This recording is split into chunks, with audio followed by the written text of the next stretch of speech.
वर्णिवेशरमणीय दर्शनं मन्दहासरुचिराननाम्बुजं पूजितं सुरु नरोत्तमैर्मुदा धर्मनन्दनमहं विचिन्ते।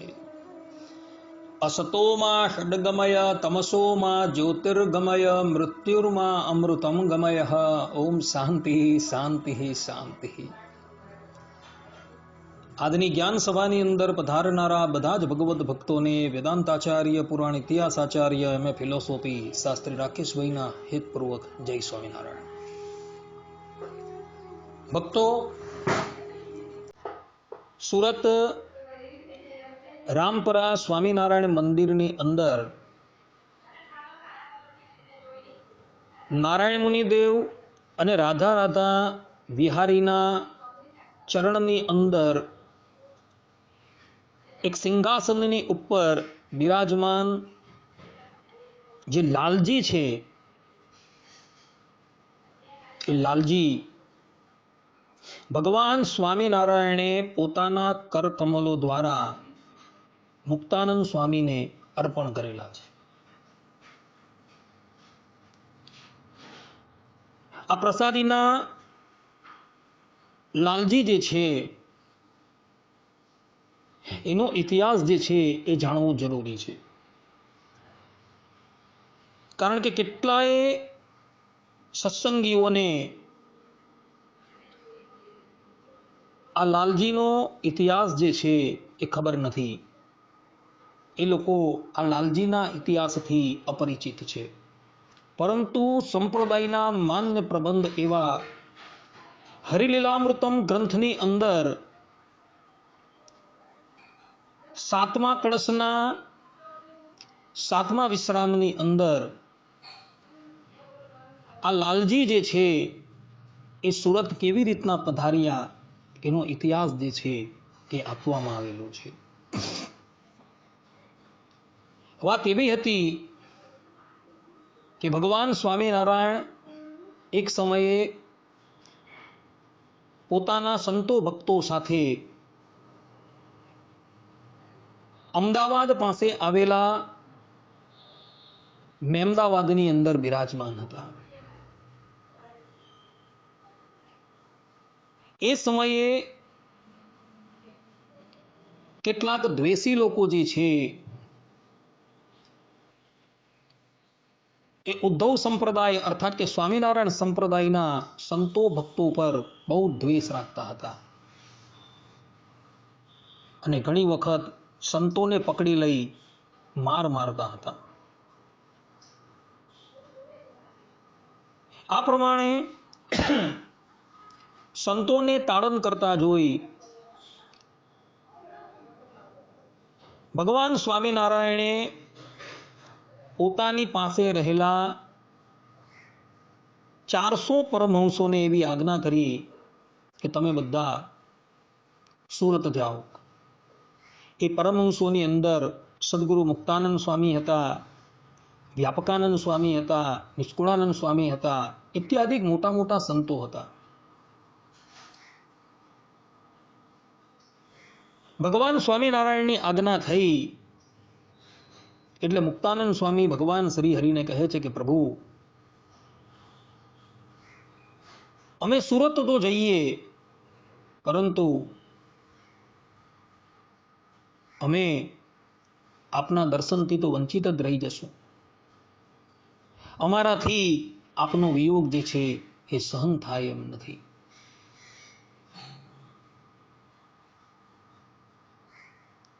મુક્તાનંદ સ્વામીની વાત સાંભળી ભગવાન સ્વામિનારાયણ એ સંતોને કહે છે કે હે સંતો, અમારી પૂજાની અંદર જે આ લાલજી બિરાજમાન છે એ લાલજી અમો તમને અર્પણ કરીએ છીએ. જ્યારે તમે એ લાલજીના દર્શન કરશો ત્યારે લાલજીના સ્વરૂપની અંદર તમને અમારો જ અનુભવ થશે. આ પ્રમાણે કહી ભગવાન સ્વામિનારાયણે પોતાની પૂજાની અંદર જે લાલજી હતા એ મુક્તાનંદ સ્વામીના કરકમલની અંદર પધરાવ્યા. અને મુક્તાનંદ સ્વામી તથા બીજા સંતો જે છે એ લાલજી લઈને સુરત પધારેલા હતા. વિહારી લાલજી મહારાજ હરિલીલામૃતમની અંદર કળશ 7, વિશ્રામ 7,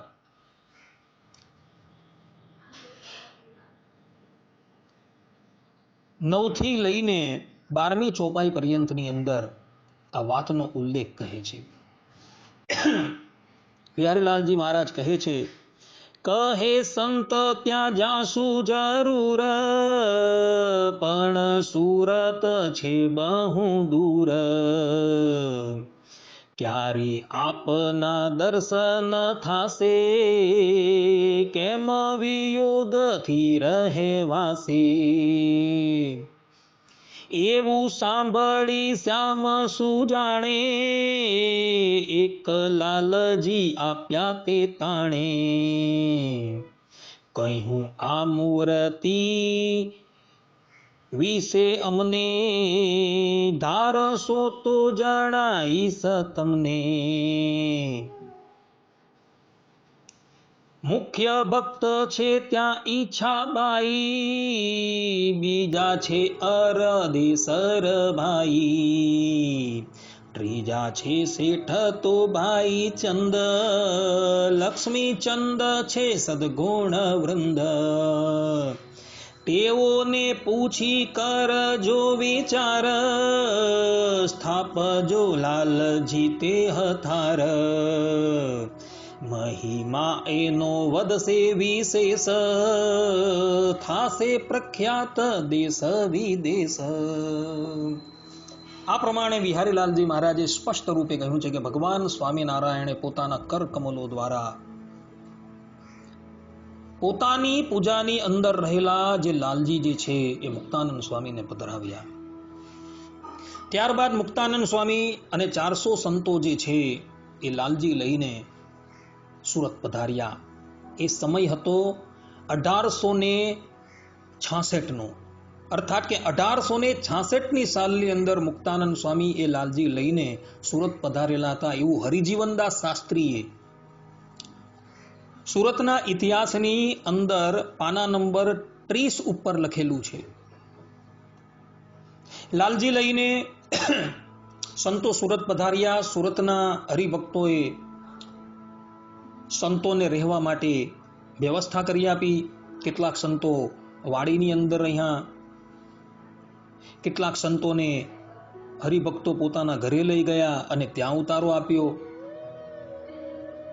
પરંતુ સુરતના હરિભક્તોએ વિચાર કર્યો કે મુક્તાનંદ સ્વામી લાલજી લઈને આવેલા છે, પરંતુ આ લાલજી કાયમને માટે એક સ્થાનની અંદર સ્થિર રહે, એને માટે આપણે સુરતની અંદર કોઈક જગ્યા જે છે એ જોઈએ.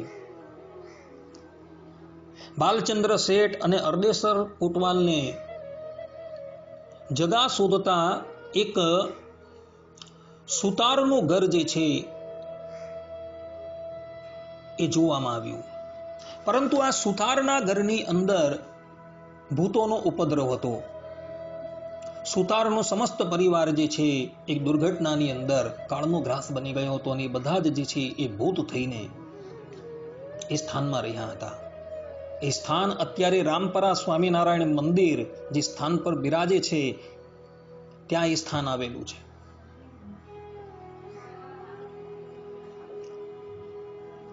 પરંતુ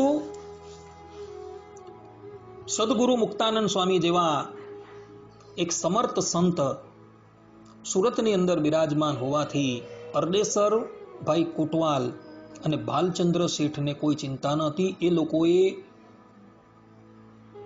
એ મકાનનો સોદો જે છે એ અંગ્રેજોની સાથે કરી દીધો અને ત્યારબાદ મુક્તાનંદ સ્વામીને બધી વાત કરી. મુક્તાનંદ સ્વામી પછી સંતોને લઈને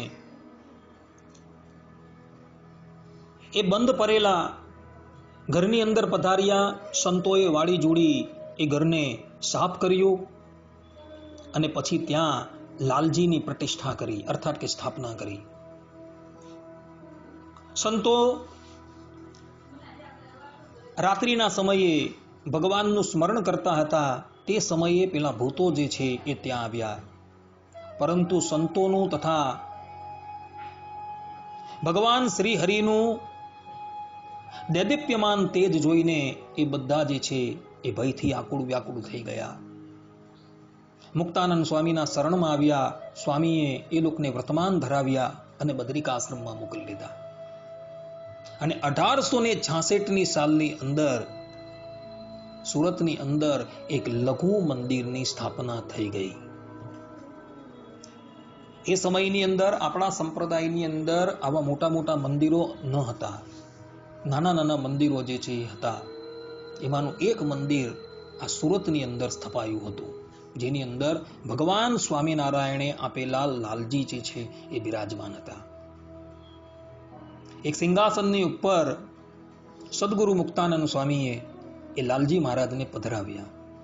એ સિંહાસન આજે પણ રામપરા સ્વામિનારાયણ મંદિરની અંદર હિંદોળાના રૂપની અંદર તમને જોવા મળશે.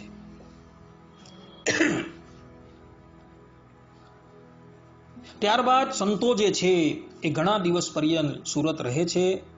અને જ્યારે મુક્તાનંદ સ્વામી પુનઃ દુર્ગપુર જવા માટે તૈયાર થાય છે, ત્યારે એ પ્રસાદીના લાલજી જે છે એ એવો સુરતની અંદર જ મૂકી જાય છે.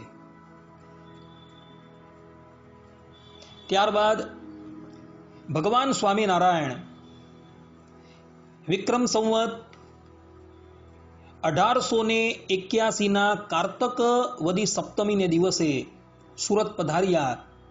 અને કારતક વદી સપ્તમીથી લઈ માગસર સુદ દ્વિતીયા પર્યંત ભગવાન સ્વામિનારાયણ સુરતમાં રોકાયા હતા. ત્યારે એક દિવસ ભગવાન સ્વામિનારાયણ રામપરા સ્વામિનારાયણ મંદિર પધારેલા હતા. અને ત્યાં આવી જે જગ્યાએ આ પ્રસાદીના લાલજી બિરાજમાન હતા, ભગવાન સ્વામિનારાયણ ત્યાં પધારે છે અને પોતાના કરકમલો દ્વારા ભગવાન શ્રીહરિ એમની પૂજા કરે છે અને આરતી પણ ઉતારે છે. આ વાત જે છે એ હરિલીલામૃતમની અંદર કળશ 8 34મા વિશ્રામની અંદર 31 થી 34મી ચોપાઈની અંદર લખેલી છે.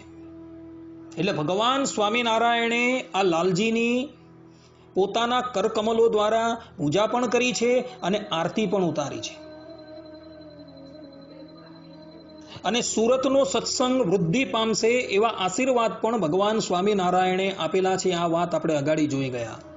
હરિલીલામૃતમની અંદર 7મા કળશના 7મા વિશ્રામની અંદર આ વાત લખેલી છે. ભગવાન સ્વામિનારાયણ 1881ની સાલની અંદર જ્યારે સુરત પધાર્યા, ત્યારે પોતાના કરકમલો દ્વારા લાલજીની પૂજા કરી અને આરતી પણ ઉતારેલી હતી, જેનું પ્રમાણ હરિલીલામૃતમના અષ્ટમ કળશના 34મા અધ્યાય 34મા વિશ્રામમાં 31 થી 34મી ચોપાઈની અંદર જોવા મળે. વિહારી લાલજી મહારાજ ત્યાં કહે છે, જગ્યા સાધુને ઉતરવાની, પછી ત્યાં ગયા કરુણા નિધાની. મૂર્તિ લાલજી તણી હતી, પ્રણમ્યા તેને સંતના પતિ. આજ છત્રી દિશે છે જે થામ, બિરાજ્યા ત્યાં સુંદર શ્યામ. હરિભક્તોએ શ્રી હરિ કેરી, કરી પૂજા તે પ્રીતે ગણેરી. ભક્ત બોલ્યા પછી રૂડી પેર, મહારાજ આ મોટું છે શહેર.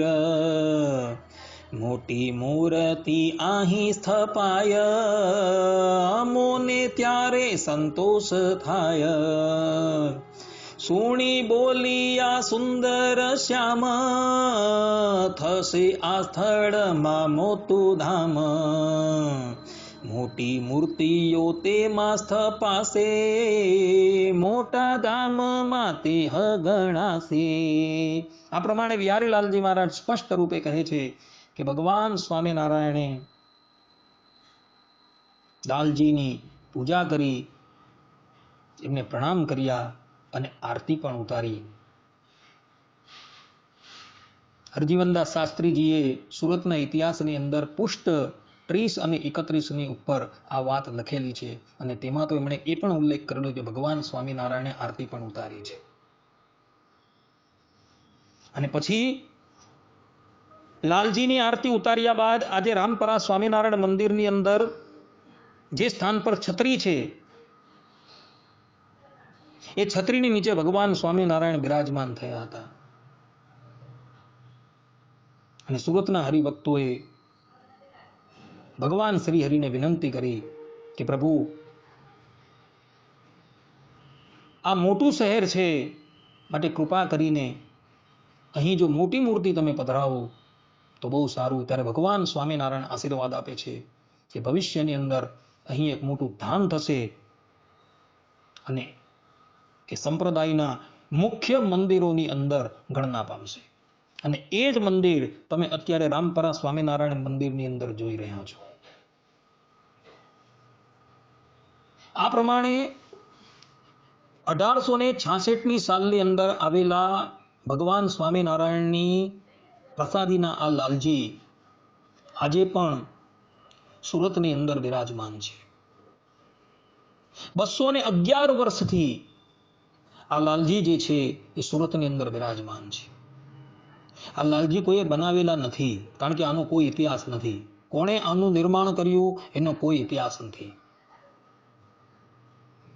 જે પ્રમાણે સંપ્રદાયની અંદર દુર્ગપુરની અંદર જયાબાના લાલજી બિરાજમાન છે, કલાલીની અંદર લાલજી બિરાજમાન છે, ઉનાની અંદર ગણેશભાઈના લાલજી બિરાજમાન છે, જે લાલજીઓ ભગવાન સ્વામિનારાયણે પોતાના કરકમલો દ્વારા તે ભક્તોને અર્પણ કરેલા હતા. એ જ પ્રમાણે સુરતની અંદર પણ ભગવાન સ્વામિનારાયણે પોતાના કરકમલો દ્વારા આ લાલજી જે છે એ અર્પણ કરેલા છે. ને અત્યારે એ નારાયણ મુનિદેવ અને રાધા રાધા વિહારી લાલની ગોદની અંદર બિરાજમાન છે. અને એ લાલજીના પ્રતાપથી જ આ સુરતનો સત્સંગ જે છે એ વૃદ્ધિ પામેલો છે. અને એટલો બધો વૃદ્ધિ પામ્યો કે આજે સંપ્રદાયની અંદર સુરતનો સત્સંગ જે છે એક કેન્દ્ર સ્થાનની ઉપર બિરાજે છે. કેટલાય મોટા મોટા બ્રહ્મચારીઓ જે છે એ આ લાલજીની સેવા કરી ચૂકેલા છે.